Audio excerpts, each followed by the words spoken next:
Okay, now last article. This deals with. I saw this piece from blackenterprise.com.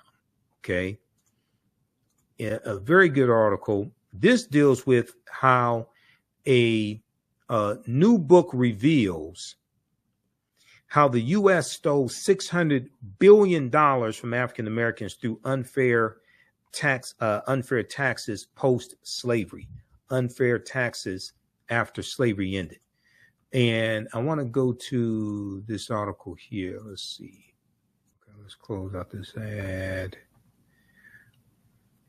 Okay, a new book reveals how the U.S. stole $600 billion from African Americans through unfair taxes post-slavery, after slavery ended.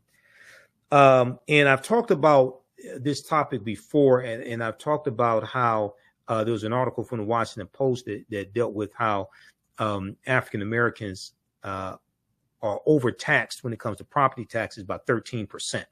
Historically, this is one of the ways that land was stolen from us, over assessing property value.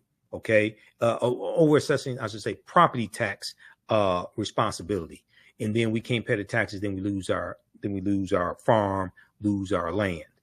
So this article is from April 24th, 2024. Andrew W. Carl, K-A-H-R-L, Andrew W. Carl, a professor of history and African American studies at the University of Virginia, put extensive research in his new book, which describes how U.S. bureaucracies created the nation's ongoing racial wealth gap by implementing a system of highly unjust municipal and state taxes. A system of highly unjust municipal and state taxes.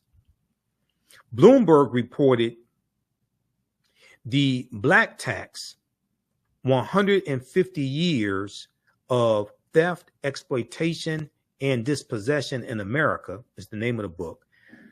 Bloomberg reported that this book shares statistics, studies, and tales of African Americans being cheated out of land ownership, and pushed into poverty by racist laws and practices dating back to the Jim Crow era. Now, racism is a system of advantage and privilege distributed based upon race. Racism is not about calling people racial epithets, calling people racial slurs. That's bigotry. Racism is the power structure. Racism is a system of advantage and privilege distributed based upon race, which comes out of the ideology of European white supremacy.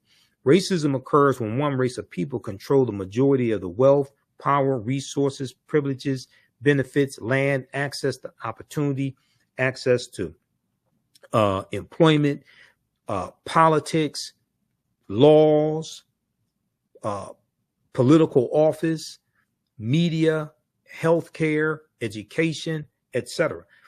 And this is designed to marginalize and subordinate and do harm to another race of people. This is what racism is. And this comes out of the ideology of European white supremacy. Okay. So this is totally different than calling somebody racial epithets. That's bigotry. Racism is the power structure. Quote, this history sheds new light on the forces generating economic inequality in America. The forces generating economic inequality in America and the racial character of those inequalities. Professor of History and African American Studies, Andrew H. Carl said. The book pairs personal stories with rich details about municipalities nationwide that used complex tax collection to fund distribution to white land and property owners. Okay. Details about municipalities nationwide that used complex tax collection to fund distribution to white land and property owners, and the economic dynamics spanning over a century of the United States history. Starting in the late 19th century, the late 1800s, and early 20th centuries, early 1900s, unfair tactics were used to doubly disadvantage Black landowners by artificially inflating property value estimates for tax collection. Artificially inflating property value estimates for tax collection, overcharging them for their land, and exploiting their inability to pay as a means to seize their properties. Historically, this has been one of the ways that our land was stolen from us. Examples include Anthony Fleming and J.R. Rooks, two Black men forced off their farmland by white supremacist mobs, who went on to establish a town with the goal of enabling Black Americans to own land. By 1911, Edmondson, Arkansas encompassed 30 square miles of stores, a bank, a hotel, and a post office for local Black homeowners. However, 20 years later, the town was no more after white plantation owners plotted to seize the land by imposing taxes on lots the Edmondson, Arkansas residents were unaware of. Once the residents failed to pay the taxes they had no clue about, the plantation owners seized the land. It was deeded over to one of the plantation owners who had concocted the scheme and demolished all of the buildings. In 1920, Hillary Thomas Stewart, Hillery, Hillary Thomas Stewart Sr., lost 24 acres of land in a tax sale, quote, under dubious circumstances, after the great-great-grandfather of George Floyd failed to pay $18.83 in taxes. George Floyd, who was killed May 25th, 2020 in Minneapolis, Minnesota. Okay.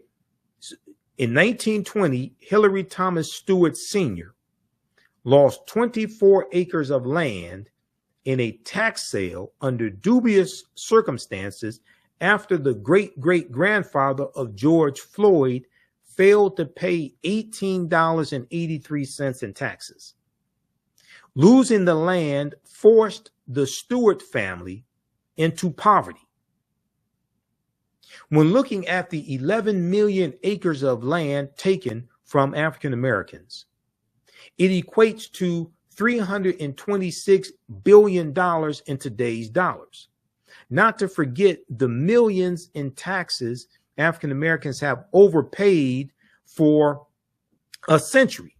The millions of dollars that African Americans have overpaid over a century.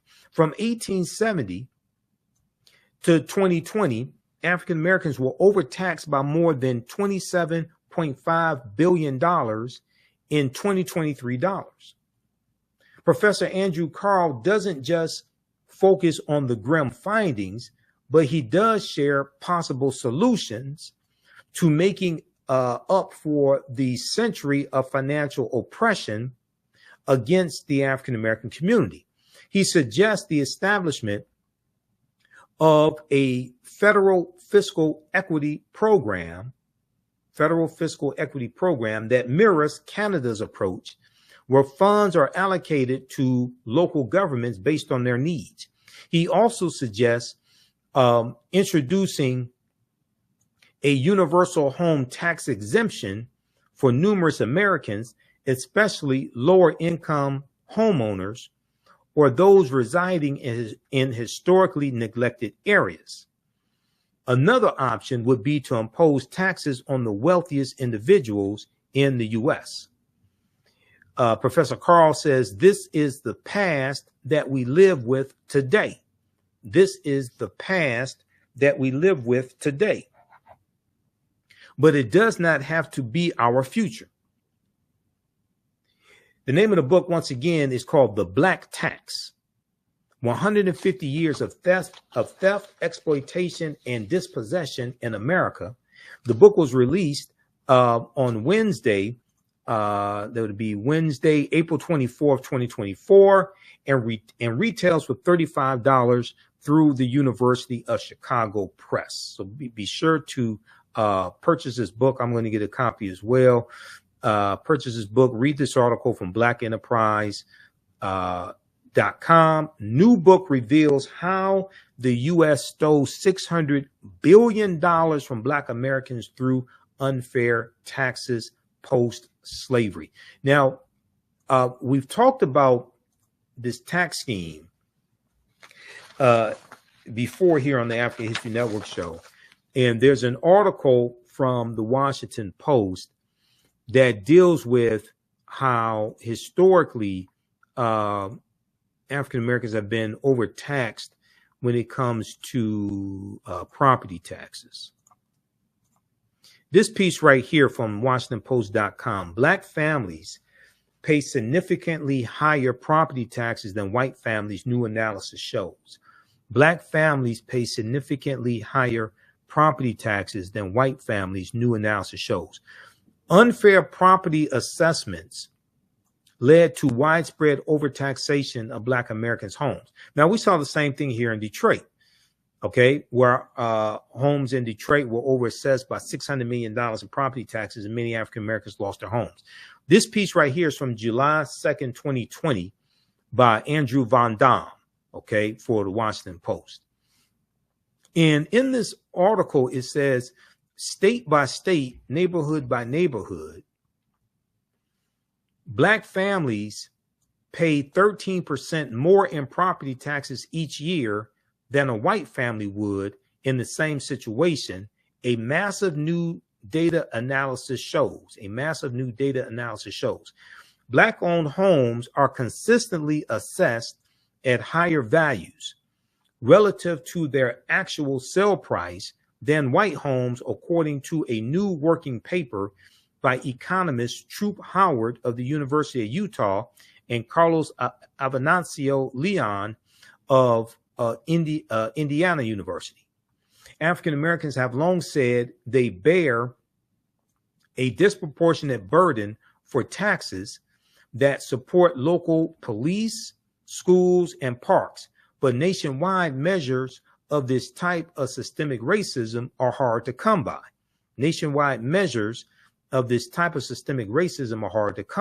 Okay. Now, these are all laws and policies that have to be changed. These various loopholes have to be closed. To expose the structural and historical factors behind these discriminatory property tax assessments, the economists analyzed more than a decade of tax assessments and sales data for 118 million homes throughout the country. Okay. To expose the structural and historical factors behind these discriminatory property tax assessments, the economists analyzed more than a decade of tax assessment and sales data for 118 million homes throughout the country. In almost every state, property tax assessments were higher in areas with more African American and Hispanic residents.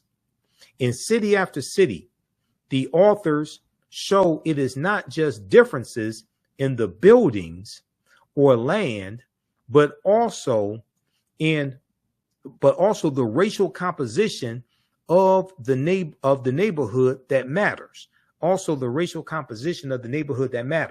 The gap between white families and minority households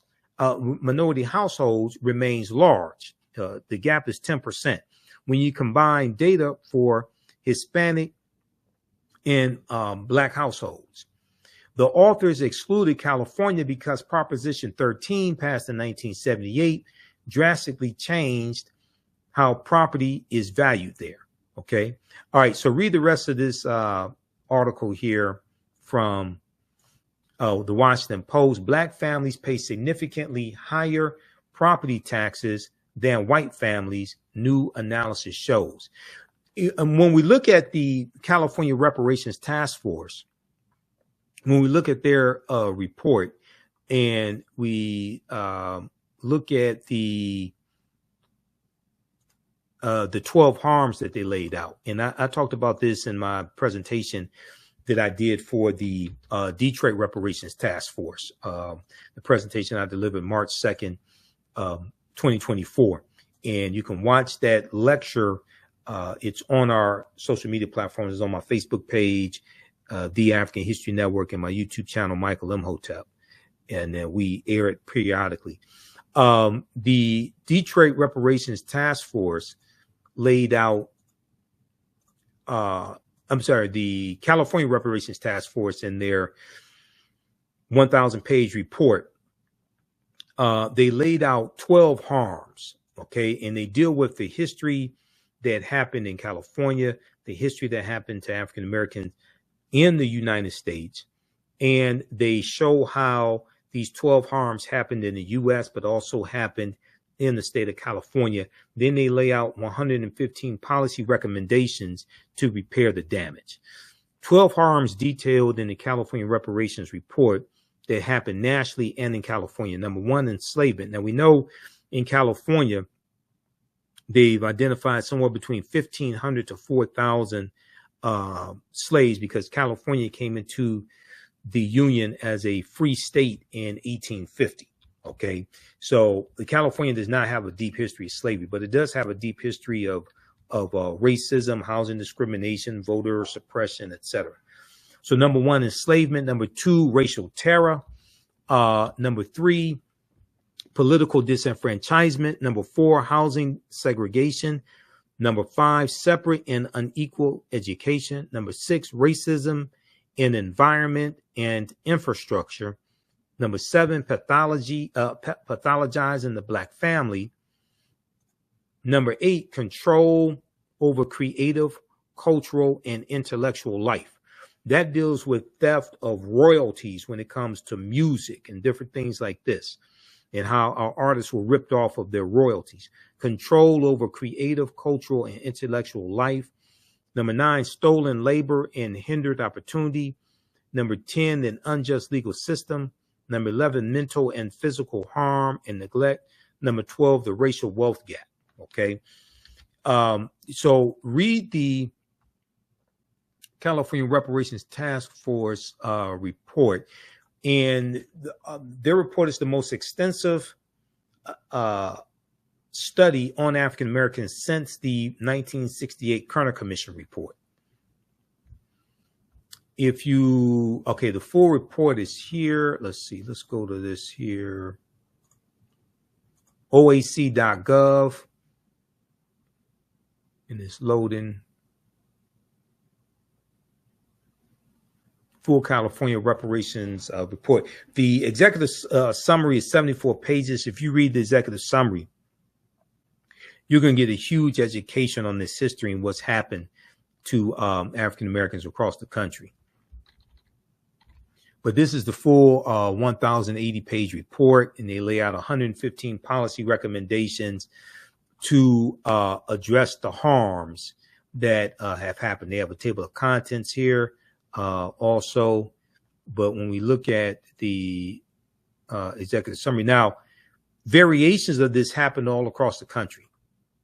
Variations of these harms happened all across the country, okay?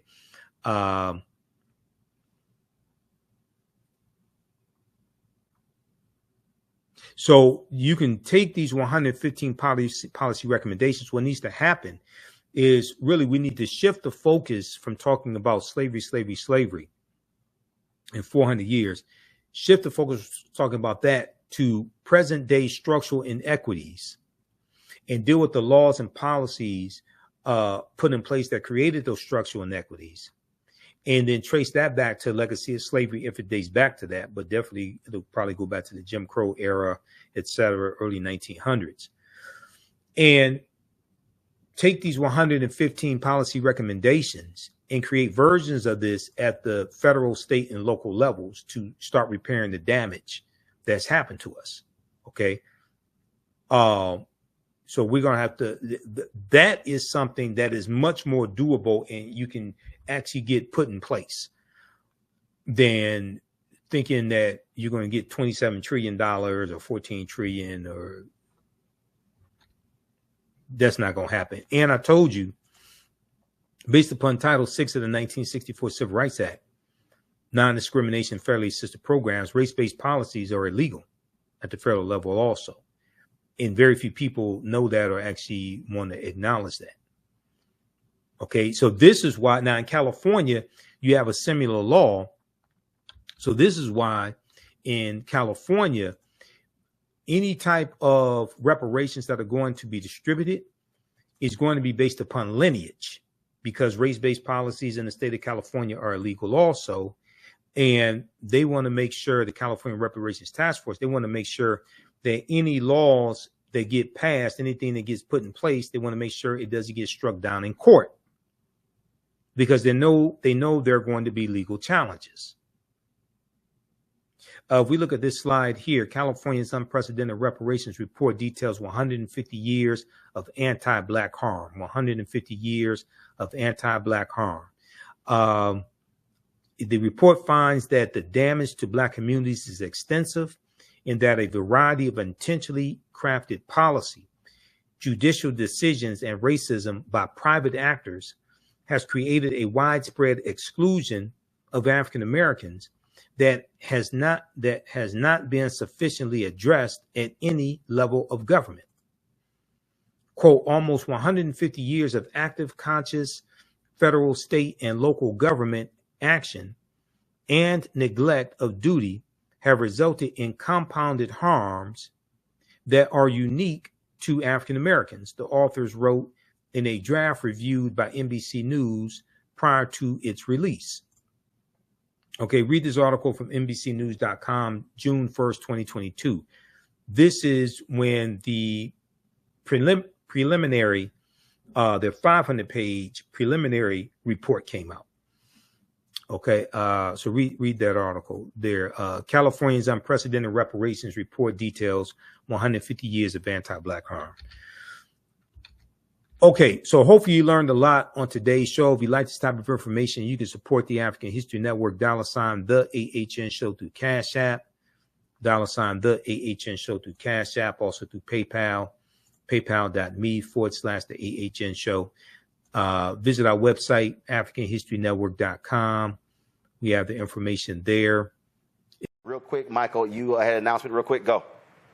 Yeah, join me Sunday, June 30th, 2024 for my new 10-week online course, Black Resistance Movements from the Haitian Revolution, U.S. Civil War, Civil Rights Movement, Black Power Movement, 1800 to 1968. Most importantly, we look at how we fought back against white supremacy and racism, the various ways we did that. Visit my website, AfricanHistoryNetwork.com, AfricanHistoryNetwork.com. Register today, watch the class live or on demand. We'll see you in class. Thanks, all right, Roland. Thanks a bunch. And again, folks, we'll see y'all tomorrow from the Poor People's Mass Assembly here in the nation's capital. Join me Sunday, June 30th, 2024, 4 p.m. Eastern Standard Time for my new 10-week online history course, Black Resistance Movements from the Haitian Revolution, U.S. Civil War, Civil Rights Movement, and Black Power Movement, 1800 to 1968.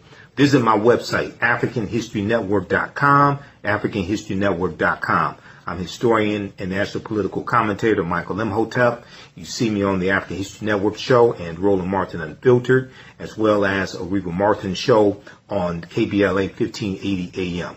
This class looks at history chronologically from 1800 through 1968 to 1971.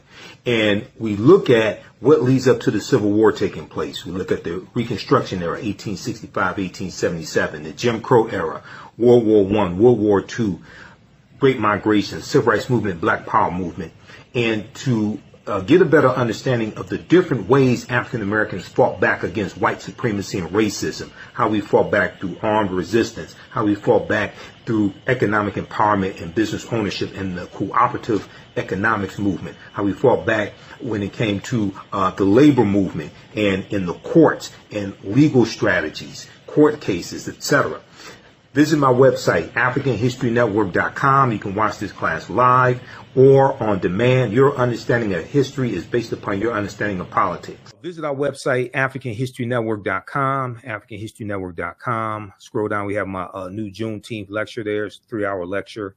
If you register for this class, you're going to get the Juneteenth lecture in digital download format. Okay. But you can order it in DVD or digital download format. You can register for the first class I teach, Ancient Kemet, the Moors, and the Ma'afa, Understand the Transatlantic Slave Trade, what they didn't teach you in school.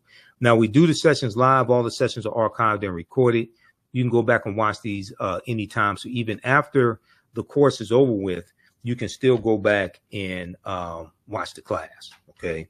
A year from now, 2 years from now, you'll still have full access, and you can watch the class.